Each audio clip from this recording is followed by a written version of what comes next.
Aku bangga jadi boti. Ye, hidup boti. Dosa, nggak ada dosa, nggak ada disiksa, nggak ada. Astagfirullah. Itu cuma dongeng, dongeng belaka, dongengan masa kecil, nggak ada. Biar kita ditakut-takutin. Tapi beberapa saat kemudian si Mimi Peri ini bertobat katanya. Ini yang terjadi.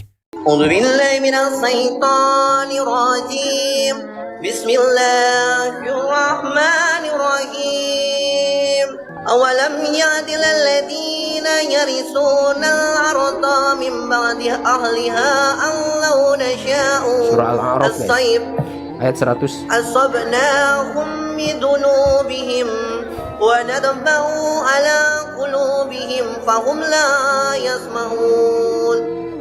Halo teman-teman Brother Pil. Barusan kita saksikan bagaimana seorang influencer bernama Mimi Peri yang tadinya berpenampilan seperti wanita, lalu bertobat kembali seperti laki-laki.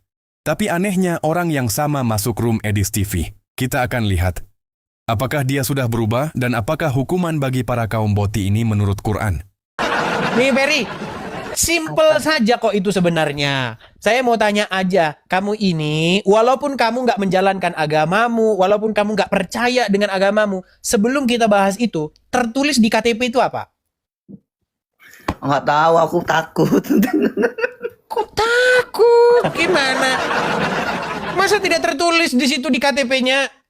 Ada, cuman aku kadang nggak baca, Bang. Ya sudah, orang tua Islam atau apa? Mamaku Islam. Ayah? Islam. Islam, ya berarti kau Islam. Ya silakan, apa yang mau Anda utarakan? Silakan. Enggak, aku tuh suka nonton Abang. Soalnya itu apa? Lucu. Oke, Mimi Peri, di dalam agama Islam, kamu disebutkan di dalam surat An-Nur ayat 31. Tahu? Enggak tahu. Lah. Abang, Begini. jangan nanya itu. Aku Enggak, saya kasih tahu begini. Di dalam agama Islam, perempuan itu tidak boleh menampakkan auratnya kecuali kepada orang-orang tertentu. Tahu? Aku Nah. bukan. Sebentar, dengar dulu. Di dalam surat An-Nur ayat 31 atau 32 di situ ya dikatakan bahwa perempuan-perempuan mukmin itu harus menjaga aurat-aurat mereka kecuali kepada, saya bacakan saja ayatnya, saya kutip saja ayatnya langsung, saya balikan dulu kamera saya. Jadi orang-orang seperti ini disebutkan di dalam Al-Quran. Banyak orang mengatakan orang seperti ini katanya harus kata Muhammad dirajam. Salah kalian itu ya, salah. Baik. Surat An-Nur ayat 31 ya. An-Nur 31. Baik, saya akan bukakan surat An-Nur ayat 31. Oke. Bang Edis orang mana sih? Orang mana apanya? Katanya udah sering nonton Asli saya. mana? Aslinya Iya, dari tapi aku Lampung. nggak tahu abang orang mana. Lampung aslinya, Lampung. Oke, saya bacakan ya. Oke, Ya. ini surat An-Nur ayat 31 ya. Iya. Nah, ini tentangmu ini ayat ini. Loh, kamu harus berbangga diri ini tentangmu kok. Saya bacakan. Katakanlah kepada perempuan yang beriman, hendaklah mereka menjaga pandangannya, memelihara kemaluannya, dan janganlah menampakkan perhiasannya atau bagian tubuhnya, kecuali yang biasa terlihat. Hendaklah mereka menutupkan kain kerudung ke dadanya. Hendaklah pula mereka tidak menampakkan auratnya, perhiasannya, kecuali, perhatikan, kepada satu suami, oke? Kepada ayah, betul? Ayah suami atau mertua, putra-putra mereka, putra suami mereka, saudara laki-laki mereka, putra saudara-saudara laki mereka, putra-putra saudara perempuan mereka, para perempuan, hamba sahaya, dan para pelayan laki-laki yang tidak mempunyai keinginan terhadap perempuan. Perhatikan. Ini ada begini. Jadi perempuan-perempuan muslimah itu boleh menampakkan auratnya kepada pelayan laki-laki yang tidak mempunyai keinginan terhadap perempuan. Siapakah itu? Ya kayak Anda ini. Lu nggak percaya, kita baca tafsirnya ya. Lo tidak percaya. Baik. Nih ya, tafsir Wajiz nih. Ada tafsir Wajiz, ada tafsir Tahili nih. Perhatikan. sembunyikan. Yang disembunyikan itu ya, perhatikan. Yang boleh dinampakkan itu putra-putra mereka, putra-putra suami mereka, termasuk cucu, cicit, dan seterusnya. Boleh dinampakkan. Kepada saudara laki-laki boleh. Saudara perempuan boleh. Nah ini, kepada para perempuan sesama muslim boleh. Atau hamba saya yang mereka punya boleh. Nah ini, atau para pelayan laki-laki. Ini kata tua ini tambahan, ini memang luar biasa mereka tambahkan. Pelayan laki-laki yang tidak lagi mempunyai keinginan dan syahwat kepada perempuan. Siapa ini? Ya kau ini, Mimi Peri.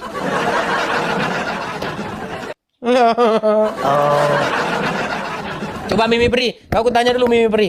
Apakah kau punya keinginan kepada perempuan? Sebentar, saya balik dulu kamera saya. Apakah engkau mempunyai keinginan kepada perempuan? Tidak. Tidak. Nah, jadi kau perempuan-perempuan muslimah boleh menampakkan aurat-auratnya kepadamu. Makanya kau nyalon mereka, ya kan? Kau bedak-bedakin, begitu. Nah, itu boleh. Makanya sebenarnya di dalam agama Islam, apakah orang-orang seperti Anda itu ada di zaman Muhammad dan Muhammad di sekeliling Muhammad ada? Oh, ada banyak. Makanya di dalam Al-Quran tidak pernah ada larangan laki-laki dengan tidur sesama laki-laki. Coba, Mimi Peri. Maksudnya gimana tadi? Aku nggak boleh tidur sama laki-laki gitu? Begini, di dalam Alkitab kami ya, firman Tuhan, laki-laki itu tidak boleh berhubungan seperti sama seorang perempuan dengan seorang laki-laki. Nanti kalau saya ngomong gitu kena ban nggak ya? Momo, tahu Momo? Apa? Momo, tahu kan Momo? Kita kalau ngomong nanti kena ban. Oh, aku nggak boleh gitu. Aku nggak boleh gituan sama laki. Sebentar gitu. gini. Saya tanya kamu jujur. Kamu pernah nggak tidur dengan laki-laki, berhubungan badan dengan laki-laki? Enggak. Ah, bohong kamu. Jangan bohong. Beneran. Jujur kau, jujur. Shh, jujur. Enggak, Bang. Aku masih perawan. Tuh kan, udah ku bilang. Oke teman-teman, kita barusan saksikan bagaimana influencer Mimi Peri sepertinya belum bertobat. Jika kita mengacu ke hukum Islam, apa hukuman bagi pelaku homoseksual? Dalam surah An-Nisa ayat 17, jika ada dua orang di antara kamu yang melakukannya, perbuatan keji, berilah hukuman kepada keduanya. Jika keduanya bertobat dan memperbaiki diri, biarkanlah mereka. Sesungguhnya Allah adalah Maha Penerima Tobat lagi Maha Penyayang. Kalau kita baca tafsiran Al-Jalalain untuk ayat ini, di sana menjelaskan hukuman bagi pelaku homoseksual. Dan apabila dua orang di antara kalian membaca walladhani atau walladhanni, maka laki-laki melakukan perbuatan itu, yaitu perzinahan atau hubungan homoseksual. Hukumlah mereka berdua dengan penghinaan dan pukulan menggunakan sandal. Tetapi jika mereka bertaubat dari perbuatan cabul ini dan menebusnya dengan amal kebaikan, maka biarkanlah mereka dan janganlah kalian menyakiti mereka. Menurut tafsiran hadis, hukuman bagi pelaku homoseksual adalah dipukul pakai sandal. Meskipun tafsirnya berkata hukuman ini dibatalkan, bayangkan Mimi Peri dipukul pakai sandal. Dalam perjanjian lama hukuman bagi pelaku homoseksual adalah mati, yaitu dalam Imamat 20 ayat 13. Kenapa demikian? Larangan ini berada dalam bagian yang mengatur tentang kemurnian hidup bangsa Israel, agar mereka berbeda dari bangsa-bangsa penyembah berhala di sekeliling mereka. Dan saat itu Tuhan memerintah mereka secara langsung, atau disebut teokrasi. Kenapa orang Kristen tidak melakukannya sekarang? Karena sekarang orang Kristen tidak hidup di bawah hukum Taurat sipil, seperti zaman perjanjian lama. Apalagi sekarang ini orang Kristen berada di bawah hukum pemerintah. Dan orang Kristen diperintahkan untuk tunduk pada peraturan pemerintah. Halo teman-teman Brother Phil. Melalui video ini saya mau sampaikan, kalau channel ini sedang mendapat suspend dari YouTube, karena pelanggaran konten berulang, jadi semua video dari platform lain seperti TikTok saya sudah hapus karena melanggar peraturan YouTube. Jadi selama 90 hari ke depan channel ini tidak mendapatkan monetisasi. Setelah 90 hari YouTube akan memeriksa kembali apakah sudah memenuhi syarat monetisasi atau belum. Begitu juga dengan member yang selama ini mensupport channel ini, kalian tidak bisa melakukannya lagi untuk saat ini.